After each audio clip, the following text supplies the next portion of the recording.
Nos acompaña también, te lo comentaba antes Luciano, Carlos García Barret, detective privado con el que hemos hablado en varias ocasiones aquí en Radio Castilla-La Mancha y que está de viaje pero ha parado para charlar con nosotros estos minutos.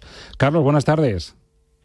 Hola, buenas tardes, ¿qué tal? Me alegro mucho saludaros. Igualmente. Bueno, tú has manejado muchos casos de este tipo, muchos muy complicados. Has visto las secuencias emocionales que deja, por ejemplo, las familias, que a menudo son las que levantan el teléfono para ponerse en contacto con un detective privado porque no quieren tirar la toalla. Carlos, hemos mencionado solo algunos casos. ¿Te atreverías a decir, por tu experiencia y por tu amplio bagaje como detective, si tienen algo en común este tipo de asesinatos no resueltos, que se presume que ha habido un asesinato con ensañamiento y que no se resuelven? ¿Tienen algo en común o es todo casuística?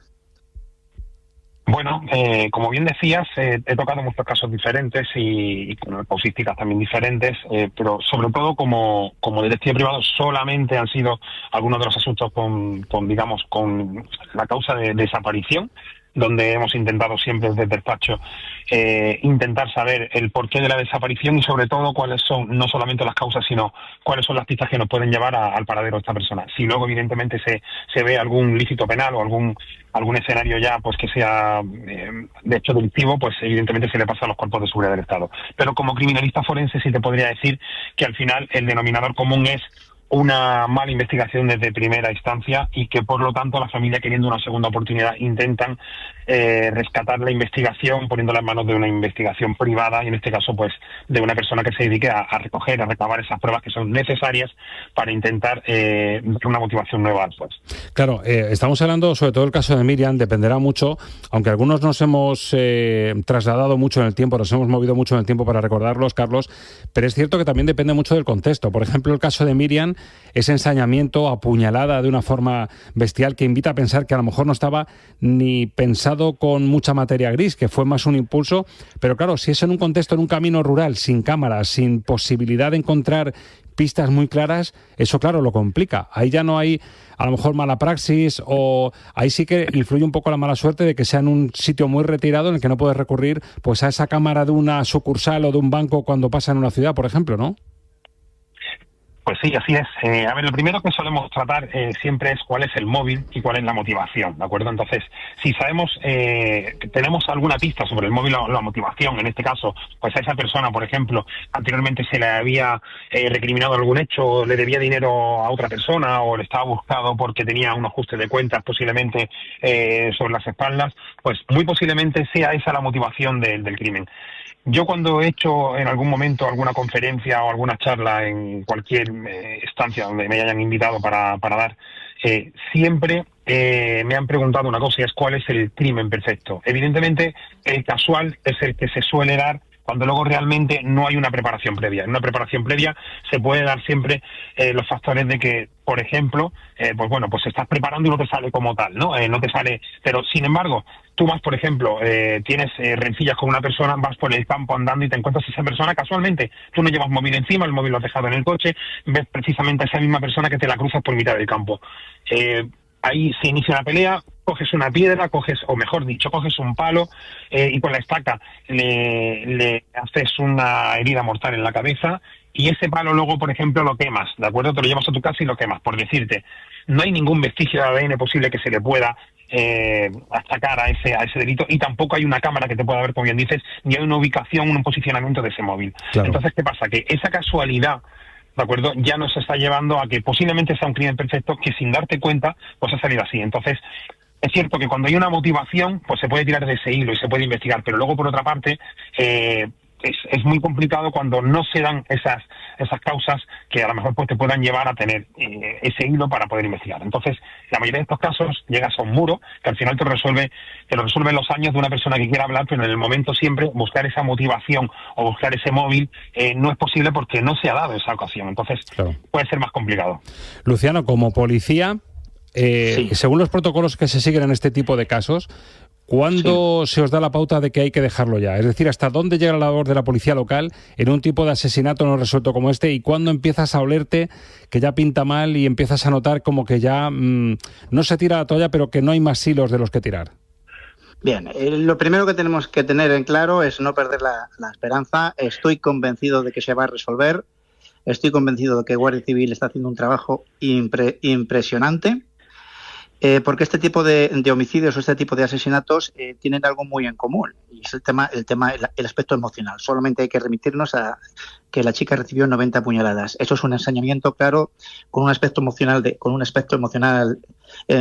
detrás. Entonces, estoy convencido de que esta nueva línea de investigación que está siguiendo Guardia Civil va a dar unos resultados y no van a tardar en dar resultados. Lo que sí es cierto, que si tú date cuenta que en España mueren alrededor de unas 130 mujeres, estadísticamente hablando. El 90% de estos delitos, de estos homicidios o asesinatos, se resuelven. Pero es que la mayoría de estos homicidios o asesinatos son feminicidios. Hay una relación emocional.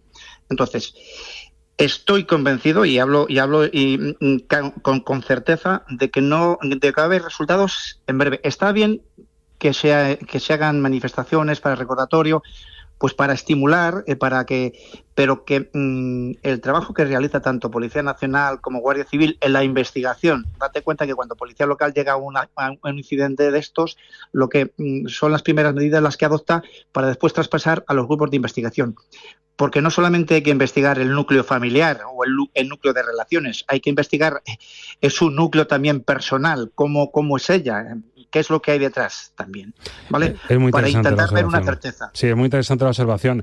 Además, Carlos, lo que está subrayando Luciano, esto si se reactiva, estamos a punto de cumplir 7 años, si esto se reactiva, si se abre, como estamos diciendo, una nueva línea de investigación, no responde solo, por supuesto, a la emotividad de la familia. Eso es, por supuesto, despierta todo el respeto, la empatía de quien lo escucha, pero es verdad que eso no se hace al azar. Es decir, si se reabre la investigación, como dice Luciano, es un síntoma muy positivo y es porque realmente puede haber pistas o otro hilo del que tirar, con lo cual esto no es un brindis al sol, sino que va bien encaminado, como dice el policía, ¿no?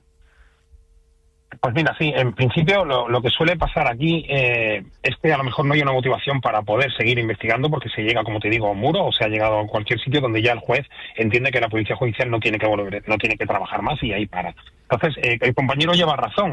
Lo primero que se hace es ver todo el círculo que hay e ir descartando para saber dónde nos podemos agarrar. La policía, evidentemente, hace un trabajo encomiable. Los equipos de investigación, tanto de policía judicial como los orgánicos, como puede ser, por ejemplo, pues en este caso, como todo el mundo es conocido, la UCO, de la Guardia Civil, pues evidentemente ellos cuando llegan a un punto son los mejores y cuando llegan a ese punto, pues a lo mejor llega un momento ya que no se puede investigar hasta que no haya otra línea de investigación nueva.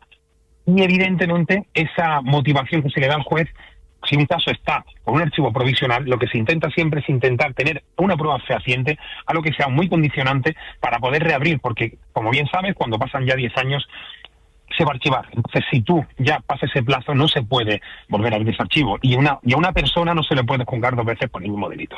Por ejemplo, estamos hablando de crímenes pasionales, como dice el compañero. Un crimen pasional, por ejemplo, te podría recordar un supuesto crimen supuestamente pasional, como es el crimen de Almonte, en Huelva, donde falleció una pequeña y un padre, donde la pequeña se llevó aproximadamente también unas 90 puñaladas, cuando el padre se llevó unas 40 aproximadamente. Madre mía. Se supone que el respaldo de toda esta investigación estaba motivada por un crimen pasional. ¿De acuerdo? Entonces, bueno, se juzgó a una persona, entró en prisión y en esa prisión él defendía su inocencia. ¿Qué pasa? Que evidentemente se habló de todo el círculo que había relacionado con esa persona, de las personas que tenía en su empresa, de sus familiares, etcétera, etcétera.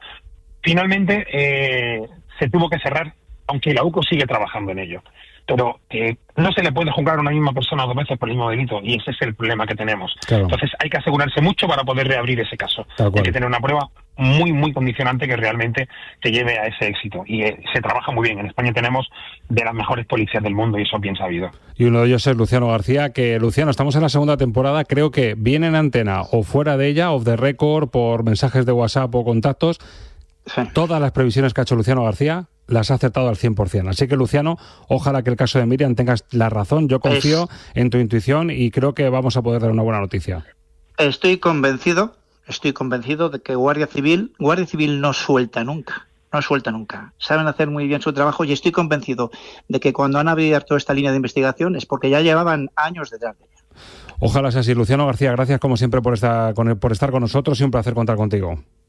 Un fuerte abrazo a los dos. Carlos García Barret, muchísimas gracias también por estar con nosotros ante un caso delicado y estos recuerdos que nos han removido un poco, pero queríamos poner ese toque de profesionalidad de alguien que tiene muchos kilómetros ya en esto. Así que gracias por estar de nuevo con nosotros.